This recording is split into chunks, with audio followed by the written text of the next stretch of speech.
Hi everyone, it's Ruby here. Welcome to today's video.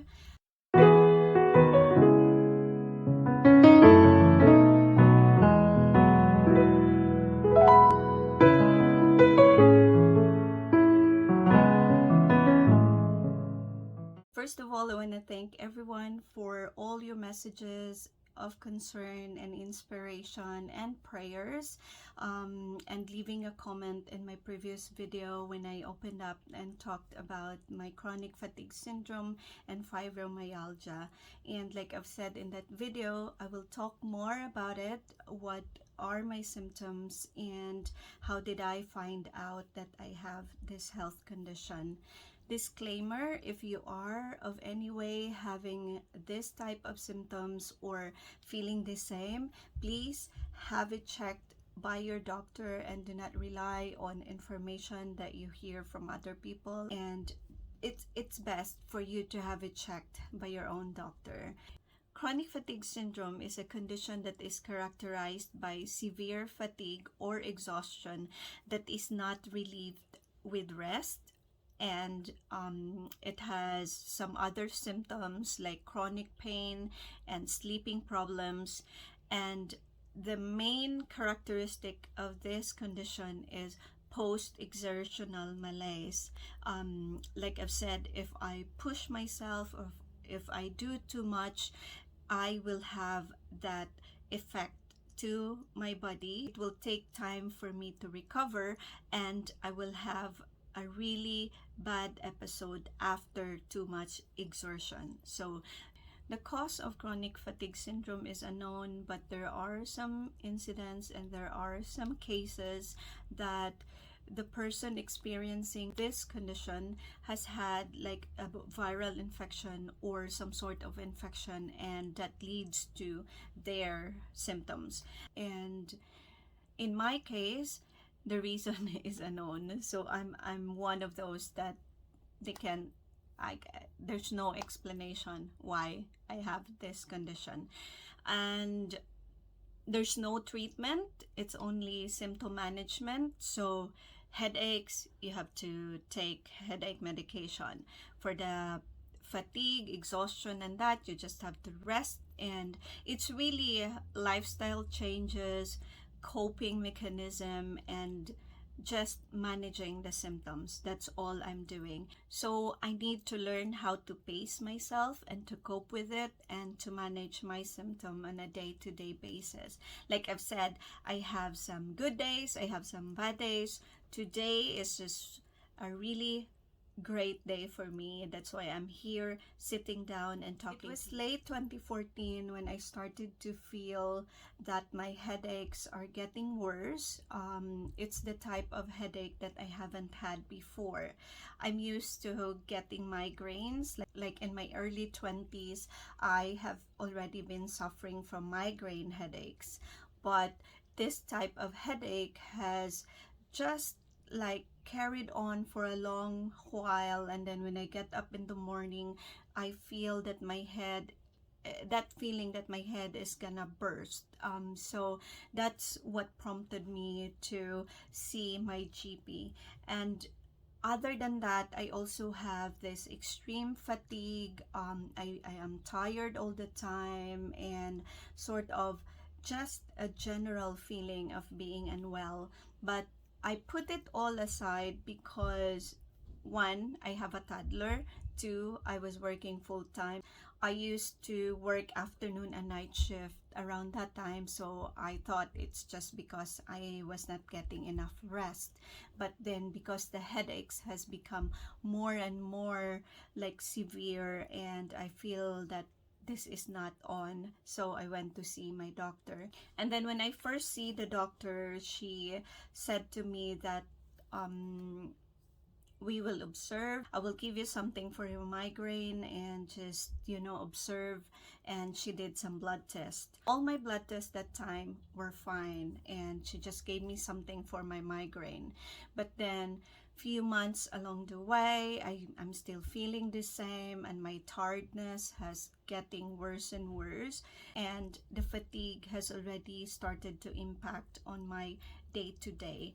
So I went back to my doctor again, and I already started to feel like some weakness on my right arm and on my legs. And I went back to my doctor and said to her that my headaches are still the same, and I'm starting to feel that there's some weakness in my arm and on the right side of my body. So she was really concerned about that. She sent me to the hospital for a CT scan, and I have seen a medical officer in the hospital, and he did a full history and review of my symptoms, and he said to me, okay, we'll send you for a scan and also some nerve conductivity studies for my right arm and my legs. I had CT scan of the head. It came back negative. My CT scan was clear, and because of the weakness in my arms and my legs, he suspected it's some sort of a nerve problem.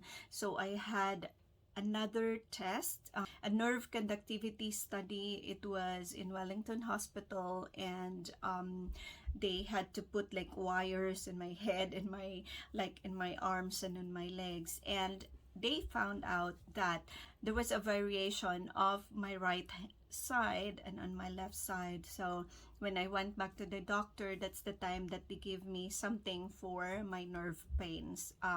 And initially, the impression was in my hand, it's some sort of an early carpal tunnel syndrome, and on my legs, they said it's some sort of a nerve pain, a nerve problem.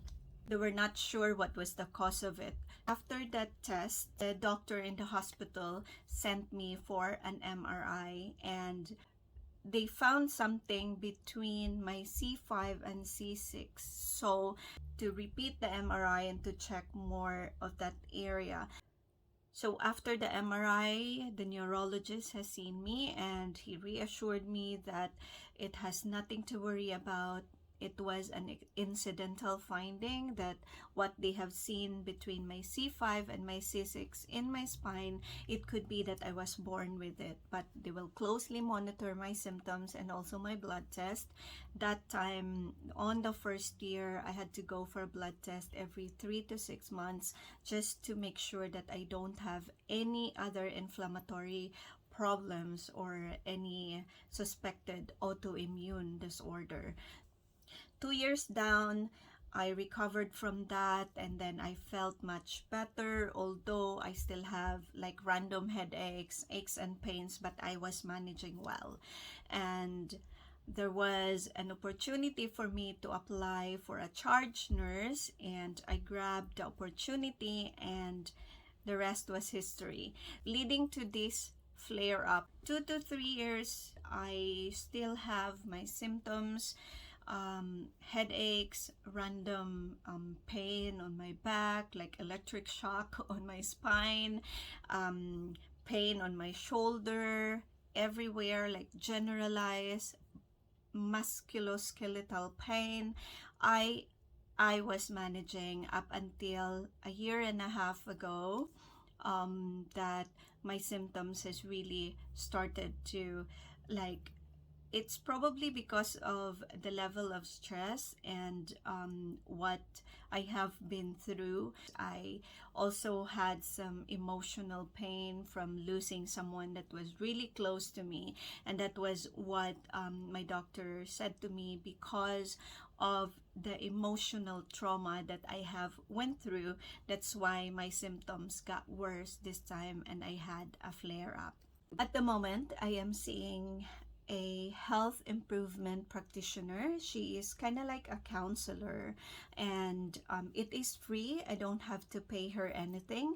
So she helps me with processing my emotions and my thoughts, and also managing my symptoms and making a plan, like how to pace myself and what to look out for and how to manage basically my everyday and my symptoms. It is really good to know that these services are available, and it's something that I don't have to worry about financial wise because it's free. it is paid for by the government. So it is really good, and I feel so lucky and blessed to be in this place right now. And so far, all I can say is I'm managing well, and I'm always positive about my situation. I came to realization that it is by accepting what my condition is that is helping me to cope with it. I went through a process of grieving because, of course, I lost the capacity that I used to. It took a lot of self-reflection, meditation, and prayers to get through everything, and still to have that strength to carry on with my everyday. Thank you so much, everyone, for watching, for giving me the motivation and the strength to carry on, for being my inspiration. And you guys are like my online friends, even if I don't see you. Reading through your comments and your messages, it really means so much, guys. So thank you so much once again. Hope you have a good one. Until our next video. Bye.